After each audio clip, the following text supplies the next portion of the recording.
testing facilities, yan po ay covered ng ating COVID cases. Pero kaya po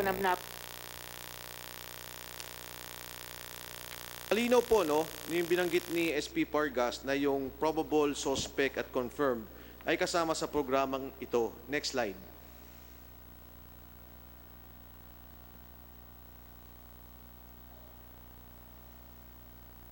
Next slide, please. So, ito po yung PhilHealth circular na binabanggit nila. Benefit packages for inpatient care of probable and confirmed COVID-19 developing severe illness outcomes. Yan po yung 2020-009. Next slide, please. Nakalagay po dyan, number 1, suspect case is a person who is presenting with any of the following conditions: severe acute respiratory infection, where no other etiology fully explains the clinical presentation. Ang nakakatakot po dyan yung number 2B, yung sinabi lang with contact to a confirmed or probable case of COVID-19. Yes. Tama po ba yan, Mr. Pargas? Yes, Mr. Chair. So, ito pong dito sa Kongreso, may mga kasamahan kami na nag-positive o yung mga probable. Yun lang pong nakasama ko siya sa isang kwarto. At siguro nagkaubo ako o pumunta akong ospital. Nagpa-check up ako sa ibang problema. At sinabi ng ospital na COVID, maaari na po siyang i-count as one of those under the package. Tama, Mr. Pargas? Ito po yung definition natin ng suspect cases. Pero kung titingnan po natin, doon po sa ating packages for the inpatient, katulad po halimbawa, kung ikaw ay may mild symptoms of the pneumonia, nakalagay din po doon na ang pwede po nating bayadan are those who are in the elderly or with comorbidities. Simple question, Mr. Pargas. Ang sinasabi ko nga, wag naman sana si Congressman Kabatbat, naging probable, napalapit ako sa kanya, pumunta ako ng ospital at sinabi ko na ito yung sitwasyon at syempre, kunyari ho, inuubo ako, maaari na akong makasama doon sa cases na to. Again, Mr. Chair, hindi rin po kasi kung umuubo lang po kayo and all, kasama po doon sa ating, so kung considered po as mild, ang atin pong consideration, meron po tayong nakasulat na in the elderly or with comorbidities. Otherwise po, papasok po tayo either doon sa hindi kailangang ma-confine na kung saan meron po tayo ng community isolation package. Anyway, Mr. Pargas, I do not understand what you're saying because again, if you look at the slide, 1, 2, and 3, hindi po sinabing dapat may comorbidity ka, hindi sinabing dapat senior ka. Pakita ho natin ulit ang slide. Yan po, 1, 2, and 3. With contact to a confirmed or probable case, with no other etiology that fully explains the clinical presentation. So yan po. Yes, Mr. Chair. Pero qualify po natin doon sa circular dahil nga po may pagkakataon na hindi naman kailangang ma-confine or walang comorbidities na maaaring mas maging magbalala doon sa sakit na kaya po yung mga mild ay na with comorbidities or elderly, yun po yung babayadan lang natin for confinement. Where is that in the circular? Mr. Chair, Okay, before you answer, Mr. Pargas, i-present ko na rin tapos sagutin mo isa sa probable cause. Sinabi niyo po, probable. Next slide, please. Nakalagay po dyan, suspect who underwent testing, suspect case ng laboratory testing for COVID-19 is inconclusive. Suspect for testing could not be performed for any reason. Letter B, probable cause. Tama po ba yan? Yes po. Ito po yung mga definition of terms, Mr. Chair. Exactly. Yes po. So, confirmed case naman, hindi na natin pagdidibatihan, nagkaroon ka ng confirmation. Now, Mr. Pargas, ito po yung mga packages. Next slide, please. Yan na po. Matagal na pinag-usapan yan. 43,000, 143,000, 333,000, and 786,000. No debate. Tama po yan, Mr. Pargas. Ano po? Yes, Mr. Chair. Next slide. Ang sabi po ng Department of Health, we have 774 cases. Kung tama po tayo, Mr. Pargas, yung pong 80% ng mild, positive na ho to, ay papasok na po siya sa package ng 43,997. Mr. Chair, katulad po ng inyong ipinakita na slide prior to this, yun pong may mga pakete, nakalagay po doon yung sa severity, No, I'm just, binalagay ko na sa pinakamababang package of 43,000. Dahil positive sila, dapat, di ba, nandun sila sa 43,000.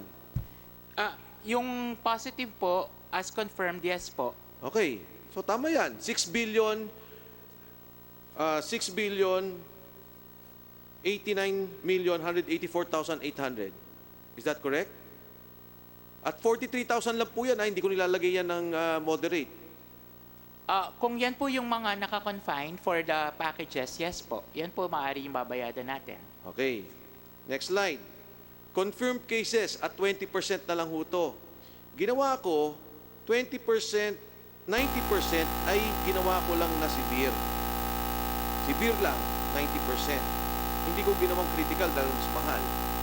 So, 31,278 cases times 333,509. That is 10,431,807,282 pesos. Tama po ba yan? Yes, Mr. Chair. Thank Kung you. yan po yung... At kung ginawa ko naman dun sa nalalabing 34,754, gagawin ko pong 10%. That's 3,475 cases. That's 2.7 billion pesos. 2,732,684,400 pesos. Tama po ba yan? Yes, Mr. Chair. Kung yan po. So lumalabas po, dito lang po sa programa natin, 19,253,676,482 pesos. Versus, dun sa pinag-uusapan na po natin na at the most, it should be about 4 billion pesos. So tama ho si actuary Neri, kung pagbabatayin tong ginawa ninyong polisiya, you will hit 20 billion. Considering the present case. Tama po? Yes, Mr. Chair. At gagawin ko pa ho, gagawa lang ako ng 300,000 na suspect at probable. Total ng 300,000 cases ng suspect at probable, 13,199,100,000 pesos. Tama po ba yan? Mr. Chair, kung ito po ay papasok doon sa criteria ng moderate or severe or critical, yun po yung maaaring maibayad sa kanila. Hindi po ito ibig sabihin na porke suspect or probable lamang. Because yun Hindi pong po ating- sila confirmed. Hindi sila confirmed COVID because we already have the confirmed. Ginawa na po natin yon. But ang nakalagay po sa inyo, suspect and probable. Yes, Mr. Chair. So pwede to. Tama. Yes po. Basta, Thank you. opo, Thank you. managed po as COVID. At pagka ginawa ko na pong pinagsama-sama ko lahat, next slide please. You put 19 billion plus 13 billion together, that is 32 billion pesos. Nilagay ko lang ho sa 300,000 yung suspect and probable. So Mr. Chair, the last time I was calling for the withdrawal of the IRM funds, I think we should rethink our position. Ang sinabi lang natin, suspend. Nakakatakot po masyado at talaga po mauubos ang pondo ng PhilHealth. Policy pa lang ho, nagsisimula sa policy ang corruption. When you have a wrong policy, dun po lumalabas yung corruption. Kaya po when we started with the PhilHealth, now we will go to the hospitals, makikita po natin, and I've seen the cases that you have submitted to this committee, yung corruption na nangyari sa hospitals. Hindi ko po sasabihin kung may connivance o wala. Pero ang unang-unang mali, Dr. Pargas, is the policy. Para niyo pong sinabi na pagka ikaw ay may ginawang pagnanakaw, pero ang pagnanakaw mo is less than 5,000, hindi i-consider na krimen, maraming magnanakaw ng less than 5,000. Parang ganito po yung nangyari dito.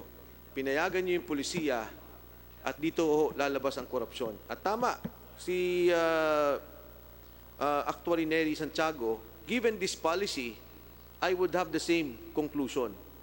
Ubos ang pondo ng PhilHealth pag nangyari to. So with that, Mr. Chair? Mr. Pargas, Yes, Mr. Chair. Please be noted also po na ito po yung ating initial policy, but we also have reviewed because during that time po, wala pa pong mga clear guidelines or clear clinico-pathologic guidelines para po dito sa paggagamot ng ating novel disease na SARS-CoV. So kaya po noon ay ang atin pong sinusunod ay yung mga guidelines na patuloy naman po na nababago. Kaya po ito ay nire-review din po natin and technically meron na po tayong review. However, it as approved also by the board, it will have to go through the expert panel para nga po mabago din po natin yung ating mga pakete. At sa ngayon po, Pargas, if I yes, may sir. just quickly cut you, alam nyo ho, maniniwala sana ako, if not for the track record. Ngayong umaga ho, tatanungin ko na kayo, and these were the documents submitted to me. Yung mga suspended cases po ninyo, di ba ho, may mga fine and suspension kayo, tama po ba? Tama po, di ba? So ikaw, gumagawa ka ng policy, yung legal gumagawa ng mga enforcement, yung mga fraud. Tama? Investigation. Yes, Mr. Chair. At ang inyong mga parusa ay suspension and fine. Tama po ba? Yung iba, fine. Yung iba, suspension. Iba, suspension and fine. Tama po? Yes, Mr. Chair. O ngayon ho, ngayong umaga lang, sasabihin ko, sino ho ang legal dito? Para lang i-debunk ko, Mr. Pargas, yung sinasabi mo nga na inaayos nyo naman lahat. Sino po dito ang legal? Dito ba si Attorney Del Rosario?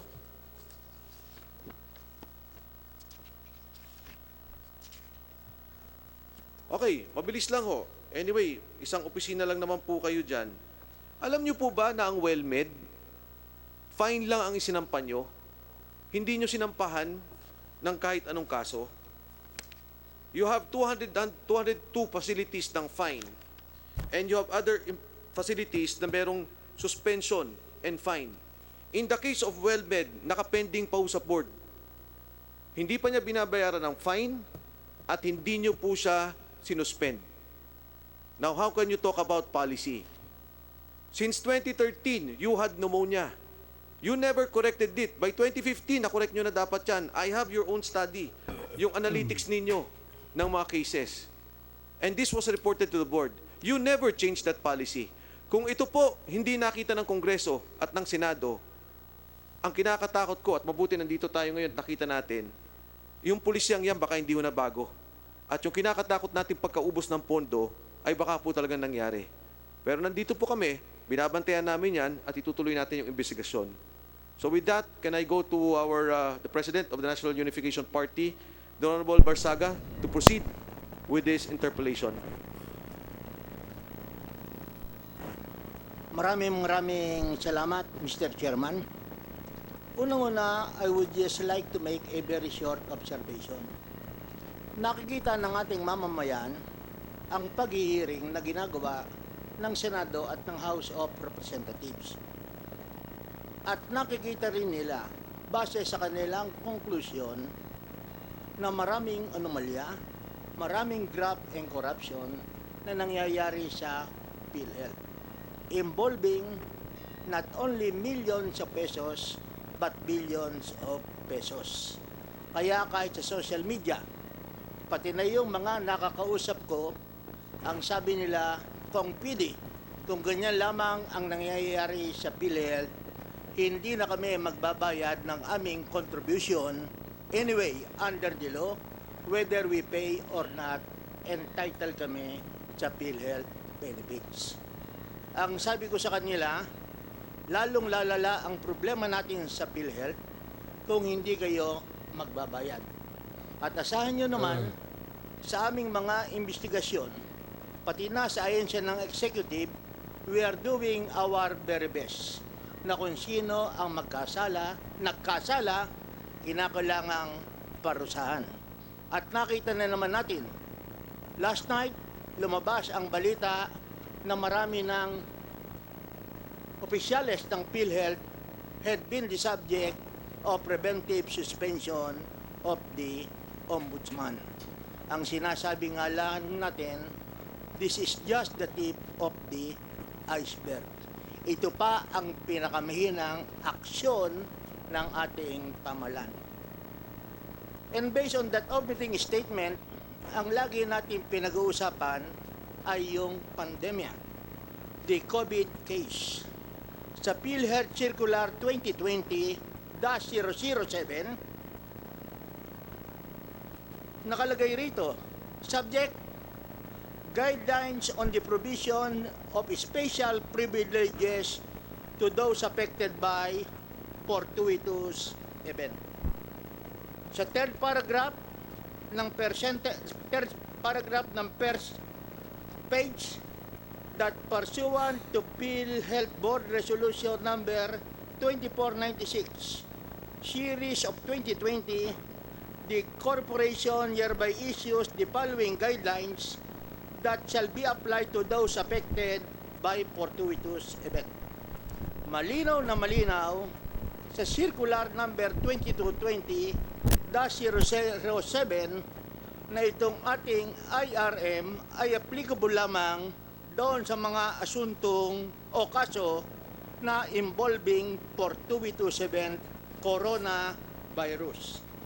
At mismong sa sinabitong dokumento, minutes of the PHIC board meeting, regular, dated March 31, 2020, sa last paragraph ng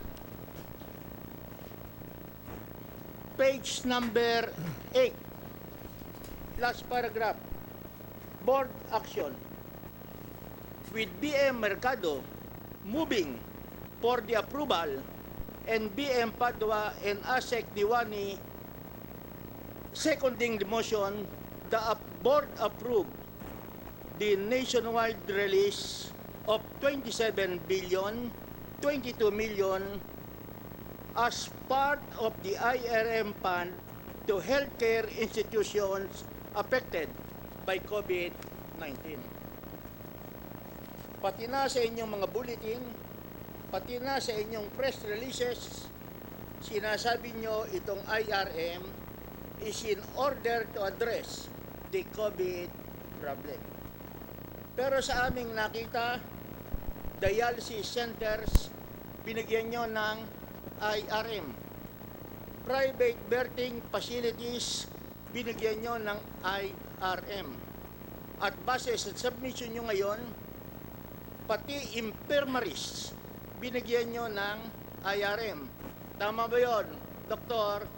Bragas? Yes, Mr. Chair. Yes. At sa isang pangkaraniwang abogado, base sa mga dokumentong ito, you would be liable already for technical malversation or illegal use of public funds. Sa technical malversation, kahit kausapin nyo ang mga kaibigan nyong abogado, good faith is not a valid defense.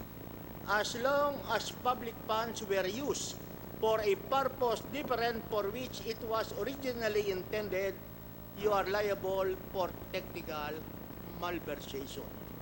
So lahat ng pumirma sa cheque, lahat ng pumirma sa mga accompanying documents, they would be liable. And it would be easy to convict. Ipapakita lamang itong regulations nyo for COVID, ipapakita lamang yung mga cheque na binigay nyo sa dialysis center, pati na roon sa mga private birthing facilities, pati na roon sa mga ospital na hindi nagtitreat ng COVID, you would already be liable based on the documents. And you will be subjected to so many cases. Ngayon, ang pinoproblema lang natin, pinanggit na ng ating chairman, policy making. Policy nyo ba rin sa IRM na yung may mga pending cases, binigyan nyo pa rin ng IRM? Totoo ba yun o hindi? Dr. Bragas, kahit na may pending cases sa PhilHealth, binigyan nyo rin ng IRM. Yes, Mr. Chair. Oh, hindi nyo ba ginawang policy that in order to protect public funds, yan namang may mga kasong sa atin, wag na muna natin bigyan ng IRM? The agreement then, sir, was even those with cases without prejudice to the actions that the corporation Okay, will in do writing after. ba yan? In writing. May papakita kayong dokumento in writing na kayo ay nagkasundo na yung may pending cases pwedeng bigyan ng IRM. In our EXICOM meeting, sir. O excuse na naman kayo, dali nyo dokumento. Next question. We reviewed all your fund releases. Sa Region 6 ba, may binigyan kayo ng IRM? Meron po, Mr. Chair. You are testifying on the road. Yes, sir. Western O Visayas. ilan ang binigyan yung public and private hospital sa Region 6? Isa po, Western Visayas Ha? Medical Center. Western Visayas Medical Center. Isa po. Sa ilan ang public at private hospital sa Region 6? Mr. Chair, I will just check the record. Oh, hindi nyo masabi? Eh, ang problema nga rito, limitado ang oras namin. Ako pa magsasabi sa inyo kung ilan.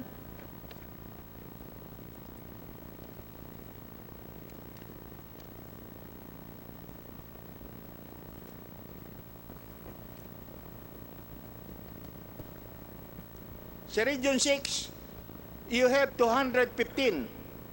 79 private, 136 ang public. Ang binigyan nyo lamang isang public hospital. Tama ba?